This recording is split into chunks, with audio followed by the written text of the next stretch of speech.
Okay, picking up on page 157, we're talking about the use of questionnaires and how it's incredibly easy, unfortunately, to include bias in a questionnaire. So there's some pretty cool things on page 157 where they talk about, keep the questionnaire brief, user-friendly, provide clear instructions. I'll let you read all that. And one of them, of course, is, try not to lead the response or use questions that give clues to what the expected answers are. That's very important. And again, there are specialized companies that can do this for a living. And if you're going to be doing a lot of questionnaires, you probably need some experience. First time through, you're probably going to mess up. Next on 158 is sampling. And you can, if you have a business process that you're doing, perhaps there's already some metrics involved. For example, you're trying to improve the responsiveness of a web page, for example. You probably already have some metrics to show, here's the load on the web server at this time of day, and here's how long it takes for the pages to load, and those kind of things. So you actually have some data that you can actually go in and either collect existing data, or you can set up some sampling to sample the data on the existing system. So that's really situational dependent. But it often provides fantastic tools because you can quite literally say, I'm going to use this technique to test the old system, and I'm going to promise that the new system is going to be twice as good. And then when you put it together, you go, wow, okay, I need to do this. It gives you real hard measurement to say whether or not you met that requirement or not. So instead of just humma, oh yeah, it's twice as fast. You got data that shows it's twice as fast. So that's pretty cool. And of course, there's random samplings and stratified random samplings and all these other things we're not going to get into. And then the last one, of course, is just research. You can just do research on the internet and research for other places that have done something similar to find out, what pitfalls they come across. So, just regular old research.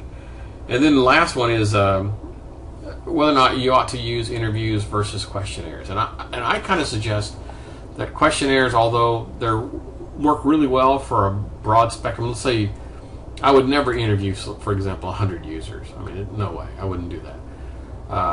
But I wouldn't mind sending out a questionnaire to 100 users.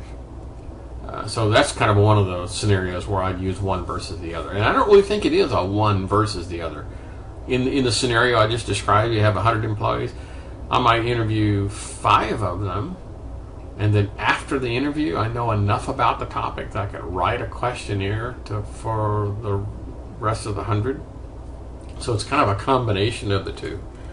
So, interview is kind of more familiar, and it's kind of personal, and you're likely to get, that interactive listening kind of a thing where I can actually see their eyeballs and see if they're comfortable with the question or something made them nervous. Questionnaires provide opportunity for many people to participate. And then, of course, we talk about other things. We talk about brainstorming and structured, those kind of things that can happen when you're in a group. Okay. On page 160, they talk about the documentation, the need to record all these facts. Well, the whole point of this, of course, is to obtain information to help you design a new system, right? And so there are software tools that can actually help you put this together. So an awful lot of times, the documentation is a diagram. So on page 160 and 161, they talk about the case tools, and sometimes it's going to be a Word document, sometimes it's going to be an Excel spreadsheet, sometimes it's going to be a use case diagram. So your documentation is going to come in different forms. On page 162, they talk about using Visio as a diagramming tool. I like it. I still use Visio. To tell you the truth, I tend to use Visio 2010 because it has the modeling features that I want. On page 162, they talk about how information management tools can assist. And they talk about the PIMs, personal information managers. And they describe how Microsoft Outlook and OneNote can be used as kind of a cool way of kind of keeping track of things, tasks and ideas, and just kind of a running flow of recording. And you can use those kind of things to, for example, during the interviews, you can have OneNote open, you'd be scribbling notes, and then when you end, you can kind of gather them all together and analyze them. The next chapter is going to be all about logical modeling, and there's a brief section in the book talking about what's going to happen next. We'll skip that and go directly to the chapter summary on page 165.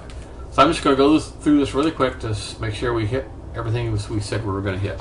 So, systems analyst, this systems analyst phase includes 3 activities: requirements modeling, data and process modeling, and consideration for development strategies. We only did one of those, but hey. The main objective is to understand the proposed project, ensure that it will support the business requirements, like a valid business need, and build a strong foundation for the development phases that come next. Popular team-based approaches include JAD, RAD, and Agile. The fact-finding process includes interview, document review, observation, questionnaire, sampling, and research.